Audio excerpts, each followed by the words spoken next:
Good morning, नमस्कार, वंदे मातरम।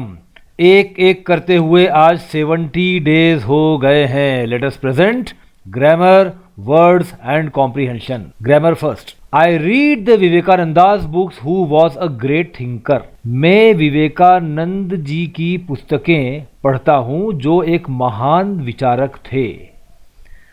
अब देखिए, हु इसे कहते हैं रिलेटिव प्रोनाउन।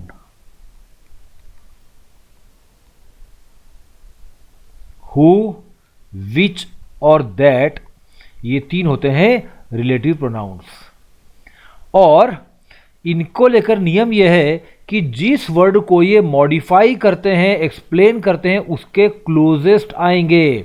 अब बताइए, हु किसके लिए लगाया गया होगा? बुक्स के लिए या विवेकानंद के लिए? निश्चित तौर पर विवेकानंद के लिए। याद रखिए rule, the relative pronoun should be nearest possible to the subject it represents. ये प्रोनाउन है और प्रोनाउन किसी और सब्जेक्ट को रिप्रेजेंट करता है, तो जिसको रिप्रेजेंट करता है उसके क्लोजेस्ट आएगा। तो हु आएगा विवेकानंद के क्लोजेस्ट। तो विवेकानंदास बुक्स को चेंज करके आप सही कर सकते हैं। I read the books of Vivekananda who was a great thinker. तो आपने हु लगाया है विवेकानंद के नियरेस्ट पॉसिबल, जिनको यह प्रोनाउन रिप्रेजेंट कर रहा है। तो हु, विच एंड दैट, ये तीनों है रिलेटिव प्रोनाउंस, और ये जिस सब्जेक्ट को रिप्रेजेंट कर रहे हैं उसके क्लोजेस्ट पॉसिबल आना चाहिए। Word power.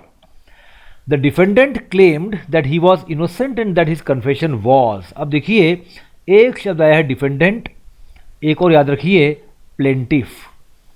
कोर्ट में जो आदमी केस करता है उसे कहते हैं प्लेंटिफ वादी, और जिसके खिलाफ केस किया जाता है उसे कहते हैं डिफेंडेंट प्रतिवादी।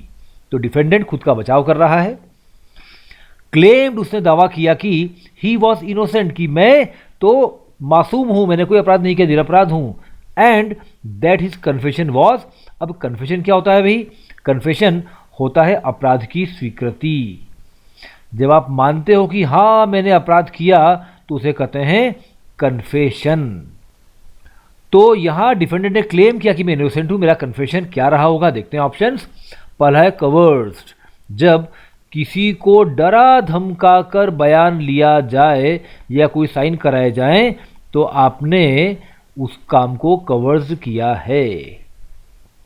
फ्लैग्रेंट, जब कोई चीज बहुत ही खराब हो, शॉकिंग हो, और without any concern of law आपको लगे कि ये बुरा काम करने वाले को न तो लॉ की परवाह है न ही सोसाइटी की परवाह है, तो उसे बोलेंगे फ्लैग्रेंट। टर्स का मतलब होता है इन अ फ्यू वर्ड्स, बहुत कम शब्दों में कोई बात कह देना। और इसका एक और सेंस है, इसमें देखिए, विद नो पोलाइटनेस। आप ये बोल रहे हैं पोलाइटनेस बिल्कुल नहीं है, तो आपने टका सा जवाब दिया है, टर्स रिप्लाई दिया है। Benign is very kind and gentle, बिना किसी को नुकसान पहुंचाए हुए जब बहुत ही काइंड लैंग्वेज में बात की जाए तो आप बिनाइन बिहेवियर कर रहे हैं। फ्यूटाइल इज यूजलेस, जिस चीज का कोई पर्पस न हो। Having no purpose is futile. अब बताइए, डिफेंडेंट ने क्लेम किया कि मैं इनोसेंट हूं, मेरा कन्फेशन कवर्स्ड था, डरा धमका कर लिया गया था, तो इसलिए वह कोर्ट में खड़े होकर अपने कन्फेशन को डिसरिगार्ड करने के लिए रिक्वेस्ट कर रहा था। आइए आगे बढ़ते हैं। Let's understand the world better. आज का हमने ये पीस लिया है द न्यू इंडियन एक्सप्रेस के 22 जुलाई के एडिशन से, और आज हम बेसिकली पढ़ेंगे प्ले ऑफ वर्ड्स। जब एक ही शब्द को दो बार यूज किया जाता है और उसमें एक बहुत इंटरेस्टिंग प्ले हो। देखिए कैसे। All businesses are built from scratch. Built from scratch का मतलब होता है बिल्कुल जमीन से खड़ा करना। किसी चीज को बिल्कुल बेसिक से, जीरो से आपने खड़ा किया है, तो आपने इसको बिल्ड किया है स्क्रैच से। All businesses are built from scratch, सारे बिजनेसेस बिल्कुल जीरो से बनाए जाते हैं। Some are built to be scratched out. अब built to be scratch out का मतलब होता है बर्बाद होने के लिए। जब कोई काम आपने इतना खराब बनाया है कि आपको पता है ये बहुत जल्दी बर्बाद हो जाएगा, तो आपने इसको बिल्ड किया है टू बी स्क्रैच्ड आउट।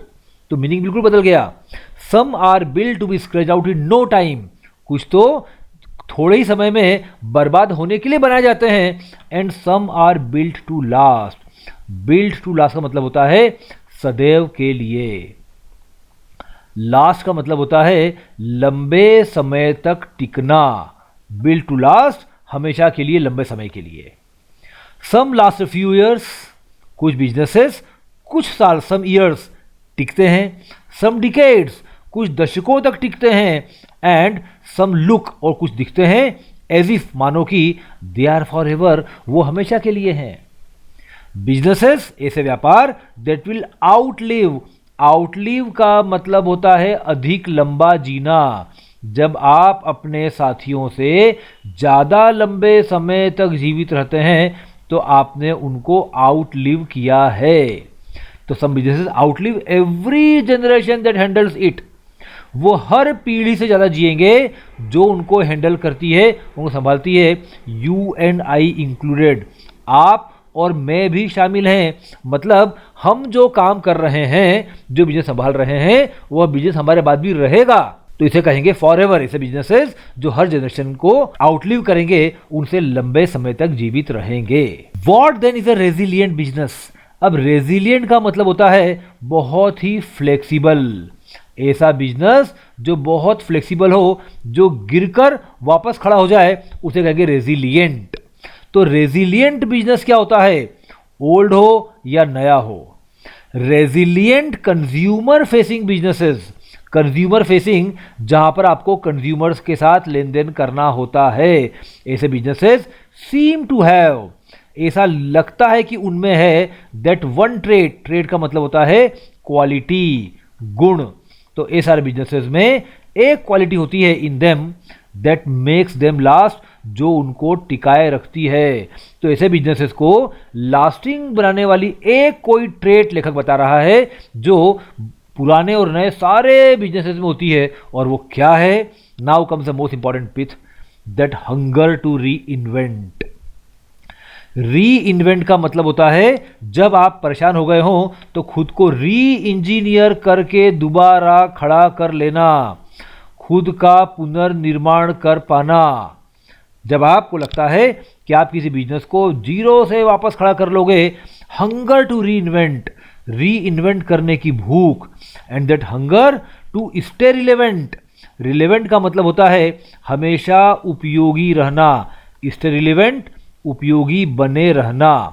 यदि आप चाहते हैं कि बिजनेस उपयोगी बना रहे तो उसको ओरिजिनल भी होना पड़ेगा, इंक्लूसिव, सर्वसमावेशी, सभी लोगों को, सभी चीज़ों को शामिल करने वाला आपका बिजनेस होना चाहिए, एंड इनोवेटिव, और नव प्रवर्तन करने वाला होना चाहिए कि आप नई चीज़ों को एडजस्ट कर सकें फॉर एवरी टाइम, हमेशा।